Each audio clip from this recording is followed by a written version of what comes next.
বিশেষ গ্রামসভা অধিবেশনে আবাস যোজনার ঘরের জন্য ব্লক ও পঞ্চায়েত আধিকারিকদের সামনে অভিযোগ জানাতে গিয়ে হাউমাউ করে কেঁদে ফেললেন বঞ্চিত উপভোক্তারা। জেলা শাসকের নির্দেশে হরিশ্চন্দ্রপুর 1 ও হরিশ্চন্দ্রপুর 2 নম্বর ব্লকে 16টা অঞ্চলে ছিল বিশেষ গ্রামসভা। এই দিন রাজ্যের মন্ত্রী তাজমল হোসেনের গ্রাম মহেন্দ্রপুর গ্রাম পঞ্চায়েতের গাঙ্গনদিয়া প্রাথমিক বিদ্যালয়ে বসে গ্রামসভা। এই সভায় প্রায় অঞ্চলের প্রায় 2 শতাধিক মানুষ উপস্থিত ছিল। সবাই মূলত আবাস যোজনার তালিকা নিয়ে আলোচনা হয়। এই তালিকায় কারা ঘর পাওয়ার যোগ্য ও কারা অযোগ্য তা জনসাধারণের সামনে তুলে ধরেন ব্লক আধিকারিকরা। যোগ্য তালিকায় নাম না থাকায় অনেকেই অভিযোগ জানাতে গিয়ে আধিকারিকদের সামনে কেঁদে ফেলেন। সভায় উপস্থিত ছিলেন পঞ্চায়েত উন্নয়ন আধিকারিক বিল্টু সরকার, পঞ্চায়েত প্রধান মৌসুমী দাস ও পঞ্চায়েত সমিতি বিরোধী দলনেতা মকরম আলী ওরফে স্বপন আলী সহ পঞ্চায়েত সদস্যরা। গাঙ্গনদিয়া মসজিদপাড়া গ্রামের বাসিন্দা জাহানারা বিবি পঞ্চায়েত উন্নয়ন আধিকারিককে অভিযোগ জানাতে গিয়ে হাউমাউ করে কেঁদে ফেলেন। তিনি বলেন, 3 মেয়ে ও স্বামী স্ত্রী সহ মোট 5 জনের পরিবার, উপরে টিন ও বাঁশের বেড়া দেওয়া কাঁচা ঘরে বসবাস করছি। স্বামী মানসিক ভারসাম্যহীন। আমার একটি হাত ভেঙে গিয়েছে, অর্থাভাবে ঘর করতে পারিনি। কয়েক বছর আগে পঞ্চায়েত আধিকারিকরা এসে ঘরের ছবি করে নিয়ে গিয়েছিল, তারপরেও নাম আসেনি। খুব কষ্টে দিন কাটছে। আমি আর কত গরিব হলে ঘর মিলবে? গাঙ্গনদিয়া গ্রামের বাসিন্দা মোহাম্মদ আলাউদ্দিন অভিযোগ করে বলেন, 2022 সালে তালিকায় আমার নাম ছিল।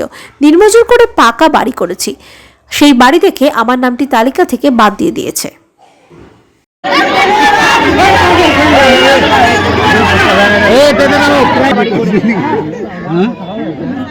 আমি পাকা করেছি, কি করেছি, আমি নিজে খাটে করেছি, পেশিনা সেলাই করেছি, কিন্তু সরকারি পাইনি কোনো জিনিস। আসলে নাম কেটে গেল, দরকার নেই। ঘরে ঘর বাবু খাবানি পাচ্ছি মদনা বেটি তিনটা বেটি দিয়ে বেটা পুতা নাই আমার। আমি কামানি পাচ্ছি, কামানি 3টা অপারেশন আর পাও নেংরা, একটু কামা পাচ্ছি না। বাবু স্বামীটার পাও ভেঙে গেছে, কামাতে পারছি না। আমার কাচ্চা ঘর বাবু এই মাস সার্ভিসের নামটা কাটা দিয়েছে। পুরো আমার দেখে গেছিল, সব কিছু মেরেছে, ছবি মবি সব কিছু মেরেছিল। নাই নি নামটা আছে, বললো দেখি ঘরটা আমার, তোমার নাম নাই, তোমার কথা চালাইলে উঠে। আমার কি বাবু অবস্থা বাবু রে, আমার 3টা মেয়ে খালি আছে। স্বামী কাজ করতে পারে না? নাই, কিছু নাই। আমি সবে হাত ভাঙে, আমি বাদ করতে পারছি না। খাবার জীবন করে বলে আছি, আর এই ঘর কান নাই। আপনার কটা রুম? একটা ঘরেই সবাই থাকেন?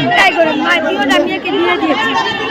আর কি অভিযোগ? গরিব লোক, জমি ক্ষতি নাই, কাঁচা বাড়ি করা আছে, গাড়ি করা দেখো।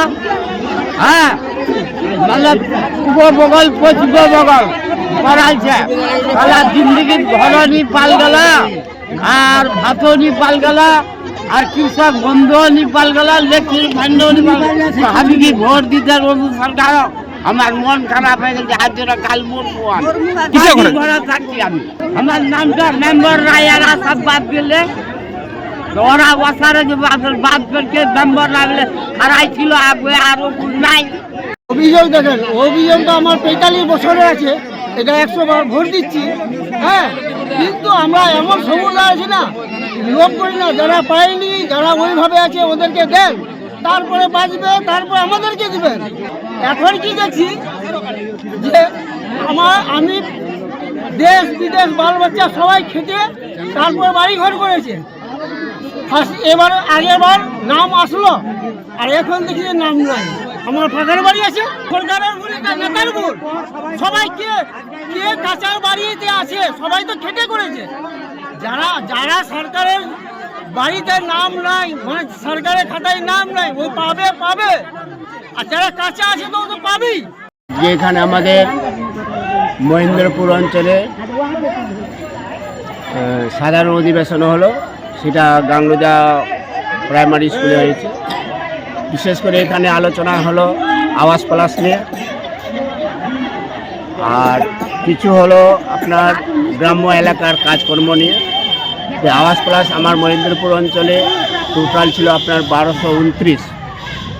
এই 1229-এর মধ্যে ইনকোয়ারি করার পরে টিকে মানে 1051টা, যেটা ওনাদের পিডিও সাহেবের মুখ থেকে আমরা জানতে পারলাম। বাকি এখন কিছুটা বাদ আছে, আর যেটা ওরা হয়তো হদিস পাওয়া যাচ্ছে না, কেউ মরে গেছে তার কোনো ওয়ারিস নাই আর কিছু নেই, সেগুলো আবার একটা লিস্ট করে আছে। এইগুলোর জন্য আমরা আবেদন রাখলাম যে এইগুলোর জন্য পুনরায় আবার দেখা হোক, যাতে এই গরিব মানুষরা পায় এবং সুষ্ঠুভাবে সেইগুলো দেখা হোক। তার জন্য আমরা বিডিও সাহেবের কাছে 1 সপ্তাহের মতো সময় চাইলাম। উনি আমাদের বললেন যে ঠিক আছে 1 সপ্তাহের মধ্যেই এগুলো জমা করবেন, তাহলে আমরা সেগুলো আবার দেখব। তাদেরকে আবার বলে যে আপনারা দরখাস্ত করুন, জমা করুন, সেটা আমরা আবার দেখব। এইটাই আমাদের আশ্বাস দিয়ে গেলেন। তো আমরা চাইলাম যে এই সমস্ত কাগজপত্র আমরা দিব, যাতে পুনরায় এইগুলো লোকের গরিব লোকদের হয়ে থাকে।